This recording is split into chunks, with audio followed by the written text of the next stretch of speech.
Bitcoin Songsheet number 8, a nation of rent seekers. The fiat monetary system ultimately disincentivizes productivity and the creation of real value and instead attributes wealth to rent seekers. Rent seeking is the real virus. The virus spreads from person to person through central bank backed fiat monetary system and grows like a cancer through regulation. Rent seekers think they are providing some value somewhere, but can't identify how because they aren't providing any. They are able to extract the tax from various transactions, consuming resources without producing. They are a cancer ruining civilization, infecting governments, corporations, and everything in between. What's making rent seeking thrive? How do we rid ourselves of this plague? Easy money. The problem of rent seeking comes from incentives, and fiat money is what creates them.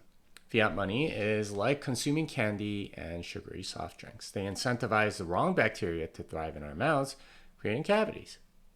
Similarly, fiat money creates the right conditions for rent-seeking jobs. There are many such jobs, like government-funded think tank jobs, compliance personnel at various companies, and of course, in banking.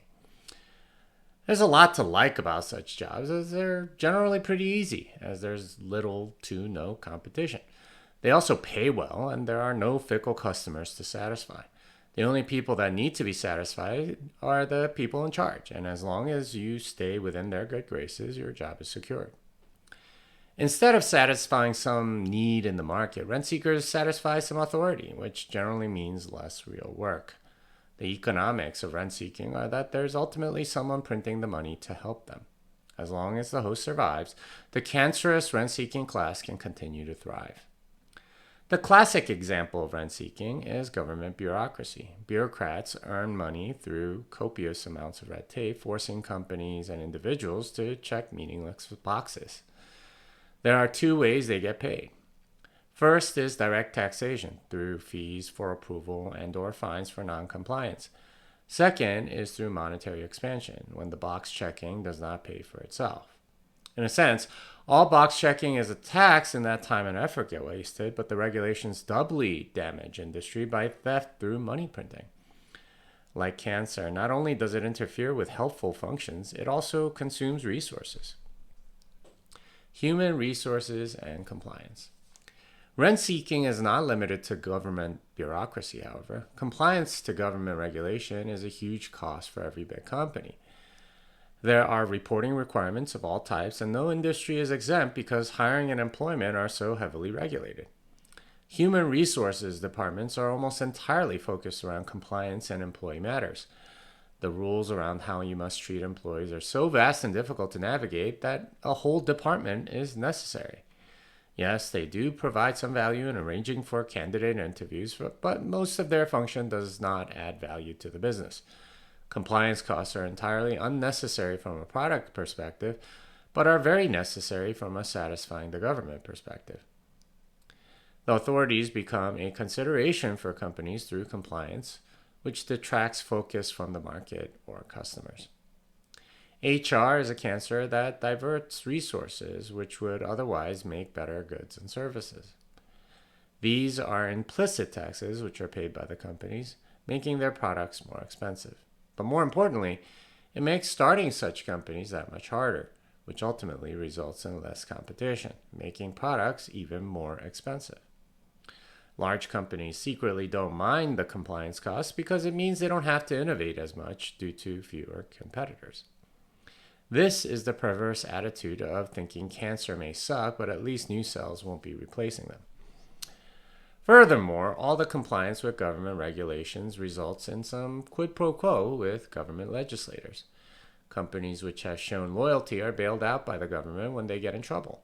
After bailouts, the entire company becomes subsidized by fiat money, making their entire existence rent-seeking. They become an extension of the state in all but name and provide little value.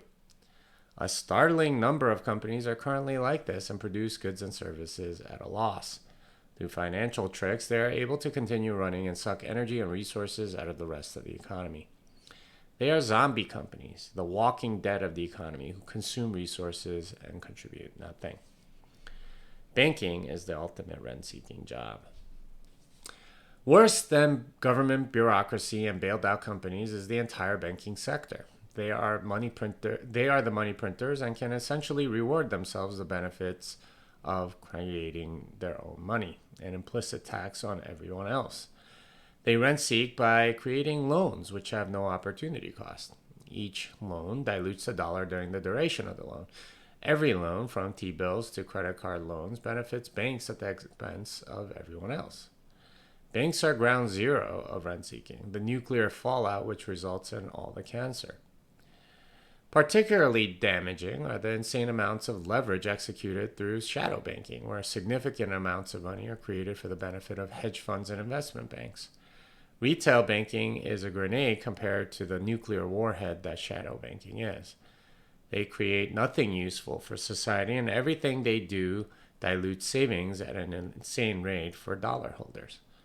What's terrible for dollar holders is enormously profitable to the bankers. This is why for the past 50 years, the best and the brightest from the best universities in the world have gone into investment banking. People go into investment banking not because they have a passion for it or are particularly talented at this rather esoteric profession, but because it makes tons of money. This is doubly evil because not only are we deprived of innovation, but the best and the brightest become the worst cancer cells. Innovations since 1969. Particularly disturbing is the fact that we haven't really pushed the frontiers of human conquest since 1969, when we landed a man on the moon. Indeed, the best and the brightest have explicitly not been working on pushing the frontier because they'd rather rent seek either in investment banking or elsewhere. The few people that actually create goods or services generally retire to become VCs, which is itself a rent-seeking business. They tax investing in high risk startups,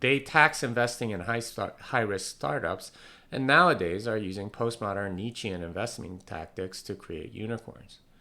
They pump things because they can and steal from vulnerable and gullible retail investors.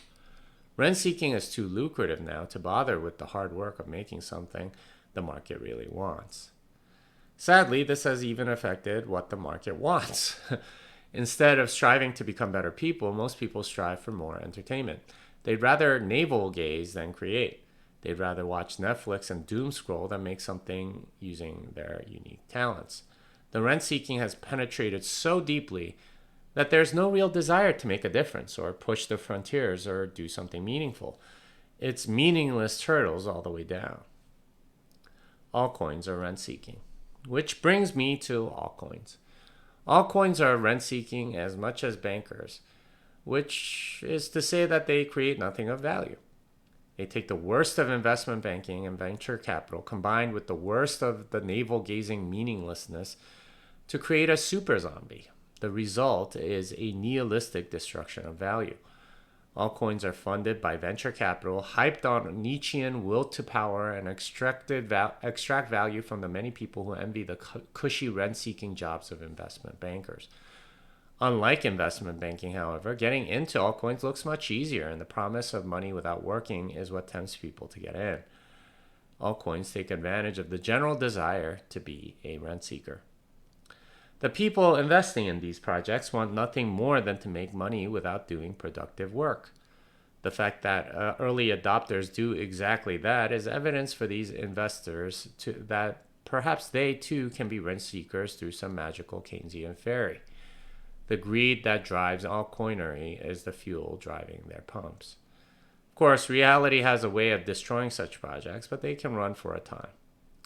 The people that get hurt are the poorest and most vulnerable, who are desperate enough to put their hard-earned money towards that which they hope to create rent-seeking positions. Bitcoin is saving. The alternative to this something-for-nothing mentality of rent-seeking is doing the hard work of creating goods and services for the market. Yet in a fiat-heavy world, this is increasingly difficult as value gets stolen from productive work through monetary debasement. Bitcoin is the vehicle that allows people to protect the fruits of their productive work from the inflationary theft. Bitcoin resists rent seeking, which means Bitcoiners can finally get out of the rent seeking mentality and focus instead on providing value to the market. This results in more people creating useful goods and services and building civilization. By protecting savings, Bitcoin incentivizes honest work. Altcoins and fiat money destroy value. Bitcoin stores value for those that create it in an unconfiscatable, inflation-proof way. In other words, Bitcoin gives the advantage back to those who are being productive and creating value because there's no central authority that can steal it. More creating and less rent seeking ultimately builds civilization. Bitcoin is an antibody that destroys the cancer of rent seeking. Altcoins prevent Bitcoin adoption. The confusion around crypto has prevented Bitcoin adoption for the people that need it most. I find it tragic that many people in the poorest countries in the world have been scammed by altcoins. Many in developing countries simply refuse to put money into Bitcoin as a result of altcoin scams. Every new altcoin adds confusion to a marketplace that really needs clarity. Unfortunately, VCs are of no help as they are incentivized to pump the tokens they hold. Governments aren't helpful either since they want to protect their own fiat money and lump Bitcoin together with altcoins for that reason. We are fighting a propaganda war and we have way fewer resources than they do. Yet there's hope because ultimately the scoreboard over the long term bears out the reality that Bitcoin is superior. Most altcoins get destroyed after a year or two, and even the longest running ones do terribly against Bitcoin over a period of 5 years. It becomes obvious that only VCs and insiders make money while everyone else gets destroyed. In the meantime, many in the developing world are trying their hardest to become crypto bros instead of productively building up their own communities. Bitcoin's usage as an unconfiscatable, undebasable savings vehicle should be their focus, but altcoins present rent-seeking in the same way investment banking diverse resources away from real innovation. The exploitation of the people in the developing world is blood on the hands of every altcoiner.